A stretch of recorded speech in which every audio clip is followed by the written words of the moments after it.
Bu maktabda o'qigan bolalar aniq universitetga giradi deb turibdilar. To'g'ri eshitdingizlar. Bugun sizlar bilan birga Omon School'ni obzor qilamiz. Ko'pchilik ota-ona va bolalarning maqsadlaridan birisi bu doktor bo'lish bo'ladi. Biz hozir misol tariqasida biologiya xonasida turibmiz. Hamma shart-sharoitlarga ega, qo'shimchasini alohida kimyo xonalari ham bor.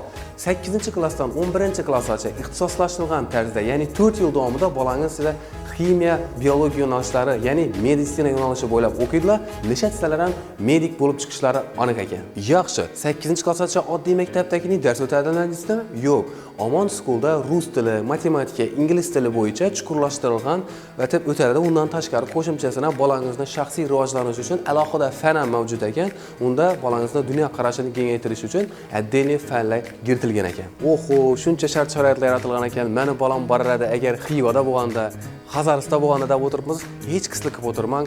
Xorazm viloyatining o'zini 11 tochkasini o'zlarining marsrutlari bor ekan. Ozonda bor bolangizni ketadilar, Geyishda akka toshak ketadilar. Hech qanday transportdan muammo etmaysiz. Eng asosiysi obunachilar 8 yo'nalish bo'yicha obunachilarimizning o'zining imtiyozlari ham bor ekan.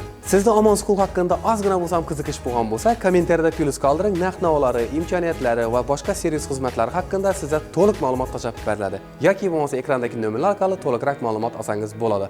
Omon School obzori to'liq videosi Xorazm E'lonlari YouTube kanalida ko'rishingiz mumkin. Sog' bo'ling, salomat bo'ling. Xususiy maktabga kirib yurgan ota-onalar va yaqinlaringizga bu videoni yarib qo'ying.